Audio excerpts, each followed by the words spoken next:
You All need right. to, yeah. I was gonna say you need to unmute, so you did. All right. Good afternoon. My name is Tyrell Baker. I'm a second-year computer science student, and I'm delivering this presentation on behalf of the Science Learning Institute at Foothill College and in partnership with Stanford's SLAC National Accelerator Laboratory.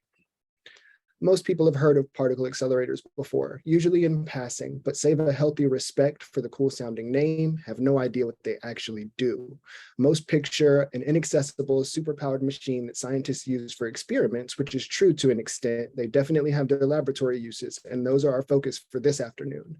But interestingly enough, 97% of accelerators are purposed commercially for things that probably hit a lot closer to home than particle physics. Accelerators are used for things like cancer treatment, radiological advancement, drilling, and plastics creation.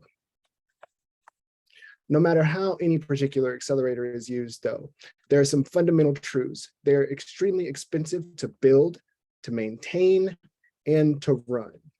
SLAC is run under the guidance of the United States Department of Energy. So what that means is it's funded by taxpayer dollars. So time is quite literally money. There's a problem, though. Accelerators can be miles long, so obviously they're complex machines with a wide utilization spectrum. Ergo, each of these requires a different tune or setting. Tuning is a complex task, and when done by hand, it's time-consuming and prone to human error. And remember, time is money. So to ensure scientists spend their allocated accelerator time on experiments and not on tuning, software engineers develop optimization programs. When I say optimization, I simply mean switching from one program to another, from one group of settings to another in the quickest way possible so that various types of research can be done quickly without sacrificing accuracy or precision. At SLAC, an in-house application to do this already exists, and that application is called XOpt. XOpt allows for the handling and switching of very advanced optimization operations with very little input from the user.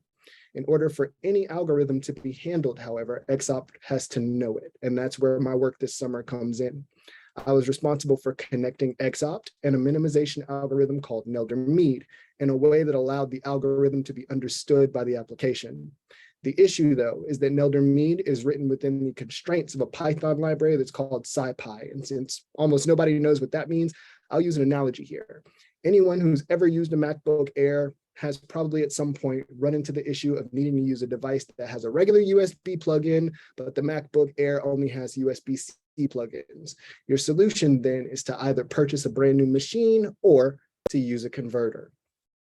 You can think of XOpt as our internal converter, but in order to use it, I had to split the Nelder-Mead algorithm into two parts.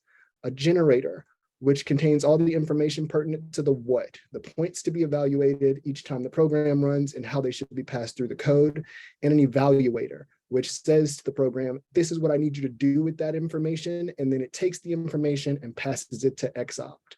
It's much easier to conceptualize on a flow chart because otherwise I would have to spend the rest of our afternoon explaining to you this Python syntax, and trust me, no one cares about it but me.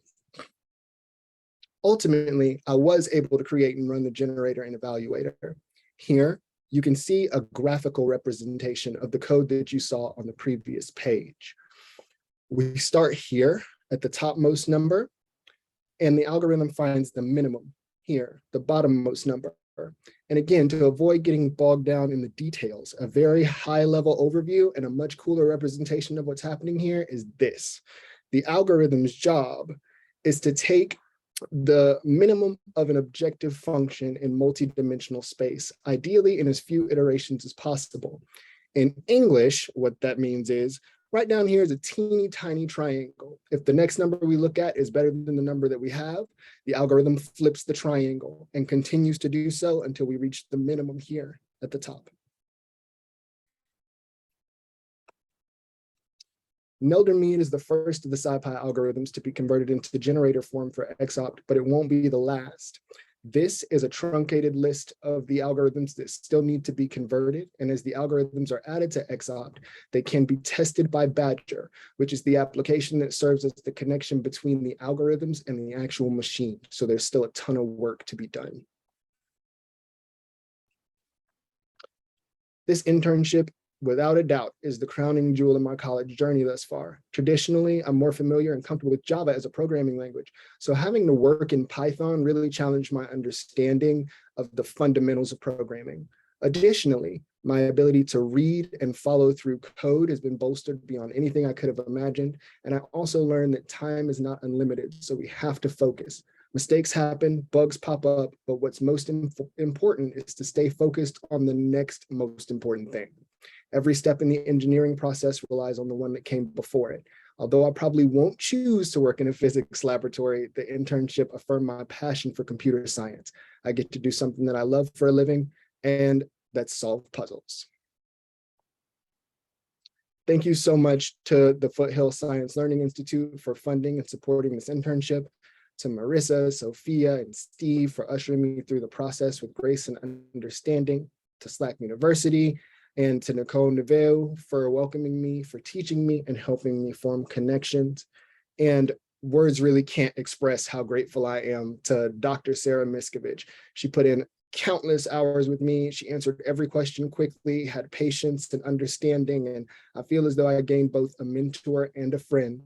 And I cannot finish this without thanking my absolutely wonderful wife, whose name is also Sarah, for making it possible for me to undertake this internship. And she's been an absolute superhuman taking care of our kids while I coded for hours on end. Thank you, I love you, and thank all of you for attending. That's amazing. Thank you so much, Tyrell. It looks like Cody already has a question. Go ahead, Cody. Hi, I guess my question is, so I'm a little confused about the interface between XOpt and, because you said XOpt was like an optimization algorithm, but then you're adding like an optimization platform, but then you're adding more algorithms to it. Is that kind of correct? So XOpt is a handler, right? So what XOpt does is it takes an algorithm. So algorithms are, the SciPy algorithms are self-contained, essentially. They operate of their own volition. What XOpt does is it takes an algorithm and essentially allows for it to be plugged in and evaluated with XOpt. So XOpt is not the algorithm itself. XOpt is the tool that we use to evaluate the algorithm. Without having XOpt, we would have no real way to get information from the Nelder-Mead algorithm to Badger, where we need for it to ultimately end up. Oh, awesome. Thank you. That makes a lot of sense. Thanks. Thanks for the question, Cody. Thank you so much, Tyrell. Congratulations